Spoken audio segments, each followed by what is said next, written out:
Ladies and gentlemen, Laurie Cardoza-Moore with Proclaiming Justice to the Nations, and I want to just address you today with regards to the California Ethnic Studies curriculum that is being debated and discussed from several different platforms. PJTN has been outspoken for several years on this curriculum and this trend that is happening in California. And you all remember, it's been almost a decade that we have been involved in exposing the content, the anti-Semitic, anti-American, anti-Judeo-Christian content that is historically inaccurate and biased and does not reflect the values of our country or our communities. But this has been a concerted effort for longer than a decade, but we found it about 10 years ago. And when we started to see it in some of the top published textbooks, Pearson, McGraw-Hill, when we started seeing that content being communicated to our children in these textbooks, that's when we started to blow the whistle to warn parents across the country. And of course, we heard from many of our supporters in California about the trends that are happening there. Well, this issue with regards to this new curriculum that is being introduced, and of course, we put out several statements about it. This is extremely disturbing and problematic because they are literally changing the definition of historic words in order to fit a whole new narrative and communicate a whole new message to a whole new generation. And ladies and gentlemen, that is unacceptable. We cannot tolerate this, whether you are in California or you are in another state and you're watching this message. It doesn't matter. It's still the same agenda. California, with this ethnic studies program, this is just front and center right now, and we are trying to mobilize parents and citizens across the state of California to get engaged in being involved in local, your local government, especially your school board, especially your county commissioners and your city aldermen and your mayors, and don't forget your state legislature, because our state legislatures, we have our own state constitutions, and that legislature is there to push back against an encroaching federal bureaucracy, a federal government, to take away our freedoms and our rights. And education has been one of the key tools that the opposition has used to dramatically change this country. But I want to talk about the issue as it pertains to our Jewish brethren, because you know at PJTN, we're fighting anti-Semitism no matter where we find it and no matter who is instigating it. We're going to expose them and call them out. And that's why we are taking on this issue, why it is so important, because whatever happens in California, we all know it's going to eventually move across the country. And keep in mind, ladies and gentlemen, California is one of the top 3 states that purchase curriculum. So what you see being used in California can very easily be used in a state, in a Department of Education, in your children's curriculum in any state, USA. But I also want to just mention a couple of examples. One of the sample lessons that we found in doing our research with regards to this California Ethnic Studies was how they presented a positive list of historic American social movements that include the anti-Semitic Black Lives Matter. And I want to take this issue on, ladies and gentlemen, because I know I'm going to get the nasty emails and I'm going to get the nasty phone calls. People are going to be opposed to what I'm saying. But I'm telling you, when Black Lives Matter was marching through the streets of Los Angeles in the Fairfax district this past summer, 2020, they were attacking synagogues. They were desecrating synagogues.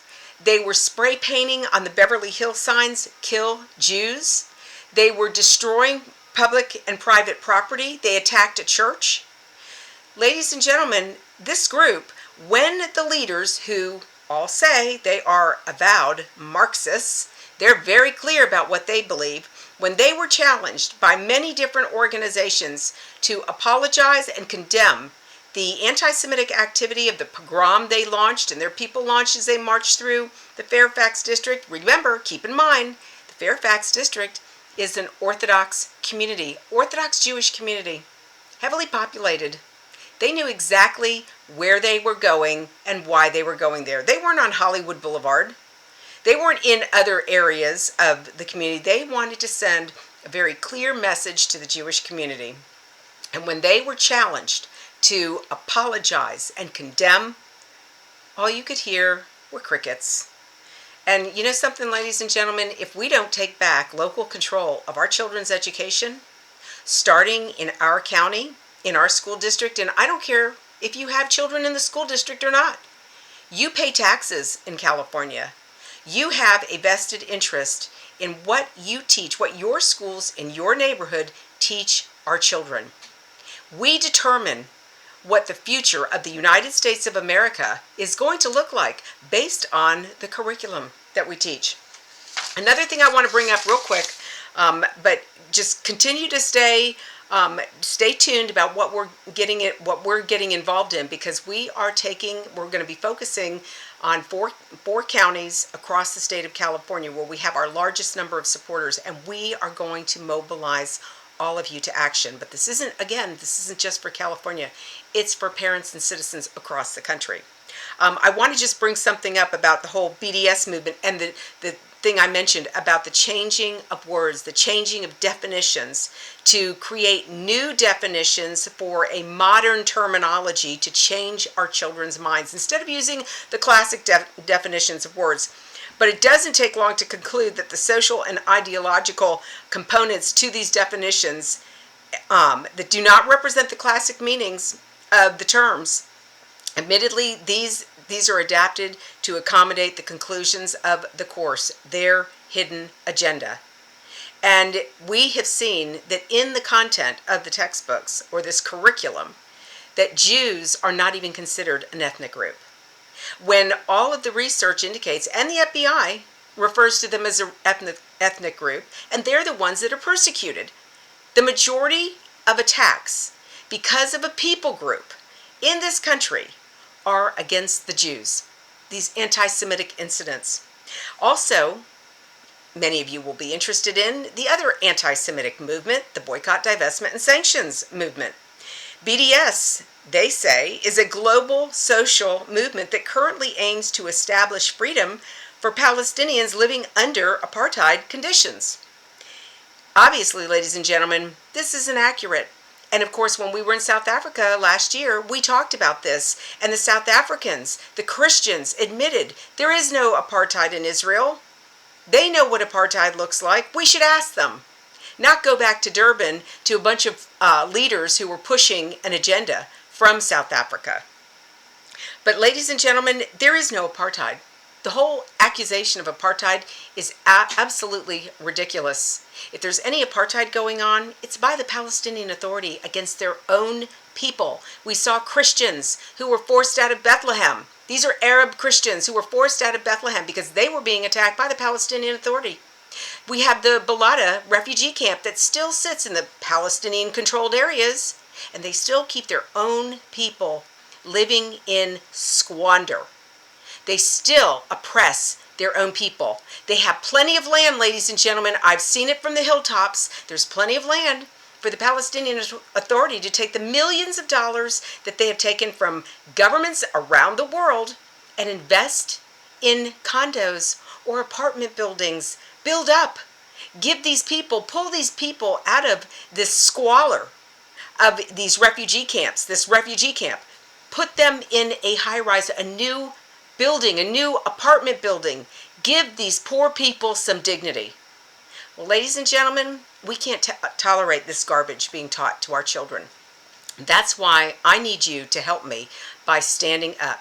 If you are receiving this because somebody forwarded you this video or this email, I'm asking you to sign up and get on our mailing list, because this video, I don't know how long it's going to stay up, because it's probably going to be pulled down because it doesn't fit the narrative of what our opposition forces like Twitter, like Facebook, and any of the other social media platforms that don't like truth being communicated to masses of people, because we might become informed and educated about these issues. But we have to take back local control, ladies and gentlemen. I need for you, those of you who are on our email list, you need to share this message. You need to share this video. You need to share this email. We need people to sign up to get onto our mailing list so that we can educate and activate. Because again, we are coming to California to mobilize you to action. We're going to show you how it's done. We did it here in Tennessee. We did it in Williamson County when we found an anti-Semitic textbook. We can do it again in your county, in your district, but we need boots on the ground. I can't fight your battle in your neighborhood. You have to fight it. You, all of your local elected officials, they are beholden to you. They speak to you. It's up to you to hold them accountable. So ladies and gentlemen, again, if you're not following us on social media, do so while you can, but you have to be on our mailing list. Go to our PJTN TV YouTube page, watch the videos there. There's plenty of information, educational films, educational videos that you can share with your family, your friends, your children. Sit down and show these films, these videos to your children and have a conversation. The only way we're going to change the culture, ladies and gentlemen, if we start with our children.